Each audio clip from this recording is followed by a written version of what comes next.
Hello, this is a pre-lab for Lab09 of ENP231. This video may also be useful for anyone who's trying to or wishing to learn PSpice. There was already a pre-lab that you students should have watched that concerned simply a first view of using PSpice. This pre-lab is a short pre-lab that's just going to walk you through the specifics of what you're being asked to do in the lab. Most specifically, these 4 circuits that you will be asked to simulate. Following this video, I will have 4 additional videos that will each walk you through simulating each one of those circuits, and then I have a final video that gives you a tour of using Probe, which is the graphical post-processor for PSpice. It's the tool that you use for being able to look at the voltage and current waveforms in time, or whatever the case may be for the particular type of simulation that you ran.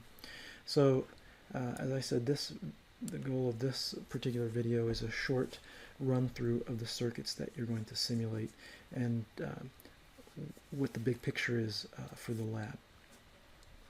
So here are the circuits that you will be simulating. They are the top 4 circuits here: circuit number 1, number 2, number 3, and number 5. Notice right off the bat that circuit number 5 is the NMOS inverter and amplifier that you built actually in the lab last week. So for this circuit, you're going to be evaluating the circuit in the same way as you did in the lab and comparing, for instance, if the small signal voltage gain of this amplifier is similar, the simulated result is similar to what you measured in the lab. This first circuit is just a voltage divider with a capacitor across it. If the capacitor weren't here, the voltage V2 would simply go up to a value that was R2 over R1 plus R2 times V1, right? Voltage division. So if these are equal, it'd be half of V1. But because there's a capacitor, and initially the capacitor is, we're told, is of 0 volts, therefore we will initially have 0 volts across this R2, but ultimately the voltage across here will rise up to whatever the voltage divider ratio would tell us. And the reason we know that is that if the circuit with the capacitor reaches an equilibrium, then and that circuit is driven by just a DC type sources, then the time rate of change, the dV/dt of this capacitor, ends up being 0. It's no longer changing in time if it's in equilibrium.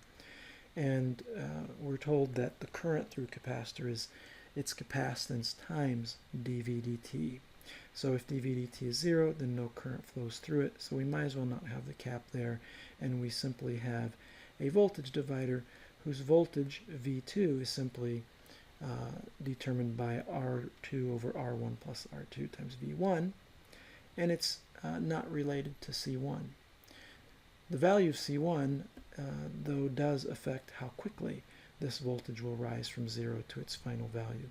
So the first set of questions that you will be answering that relate to this circuit are going to be things like, at time 0, show that the current flowing through C1 is equal to V1 over R1, or the final voltage across C1 is, like I just mentioned, this voltage division factor. And then lastly, check at 1 time constant and at 2 time constants the voltage across the capacitor. Now, though we haven't studied RC, RL, first order circuits in ENP231 yet, you all have had, at least my students who are watching this, have had UPhys 2, where you did talk about time constants some. So you do know that the timing of how a capacitor charges or discharges is related to the product of a resistance times the capacitance. In this case, you don't know exactly the capacitance or the resistance because there's 2 resistors, but I will show you in the video related to this circuit how you will actually how you can determine what the effective resistance is. It's not difficult. Okay, so that's what you're going to do for the first circuit. Second circuit is a half-wave rectifier. So you had a lab where you built a full-wave rectifier. Here we have a V1 that's going to be a 60 or 50 hertz sinusoidal voltage, and instead of having a set of 4 diodes, we have just one. So it's just rectifying on the positive half of V1 and charging this cap, which then supplies current to this R1. And depending on the choice of the capacitor and the R, there will be some amount of voltage ripple on this capacitor. So let's see the questions here.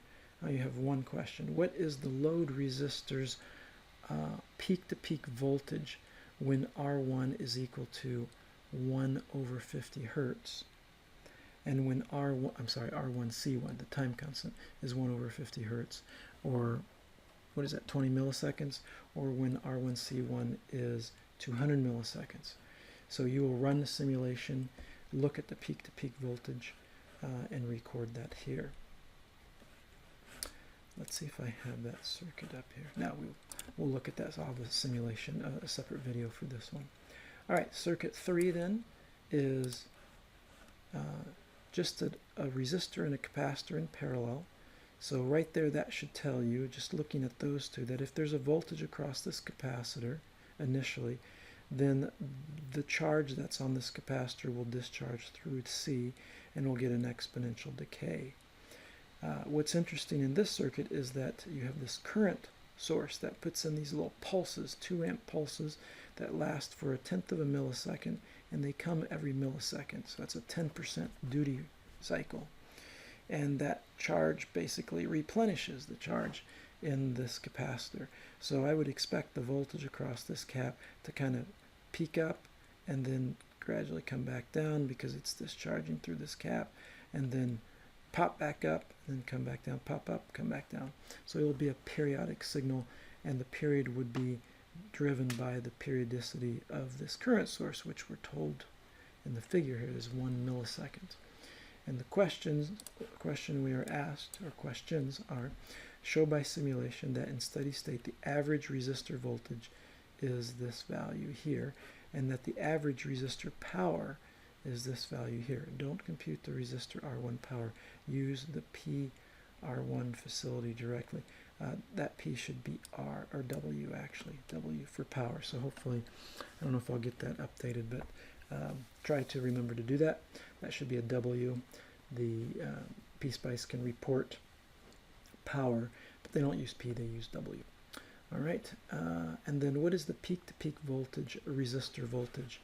So this voltage across the resistor will pop up, go up and down, and you are to report on that. And then lastly, the fourth circuit is this NMOS amplifier, which I mentioned at the beginning, and the questions there are twofold. It says apply a DC voltage VI such that VO is equal to 1/2 of VDD, or 5 volts. So VI is right here, so you're going to apply a voltage, just a DC voltage here, and do so until you get 5 volts right out here. One way you can do that is to specify a DC sweep from say 0 to 5 volts on here, and plot VO versus VI, and pick off that point where VO is equal to 5 volts.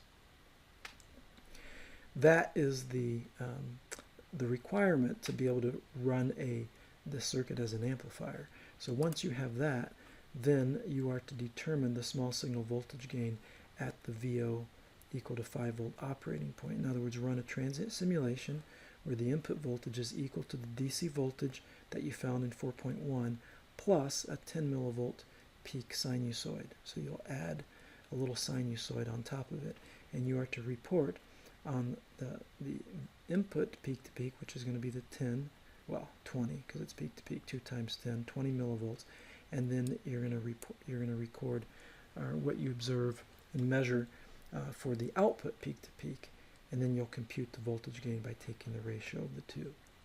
Okay, so that's the essence of the lab. This questionnaire is also a template.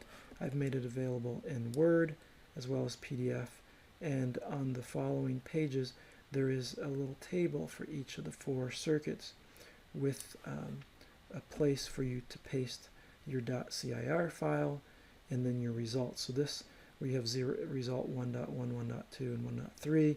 Those relate to the 3 questions that were asked here. So you fill this out in the front, but then you will paste evidence back here. So maybe it's pasting a plot, a graphical plot from probe, maybe a weight measurement, window, cursor. Just size them reasonably so that we can make them out when we print them out, but not so large that they really end up taking lots and lots of pages to report on these. So yeah, use this template, and that should be all that you need for submitting a report for this lab. So I'll stop here, and then you can look for individual videos on each of these circuits.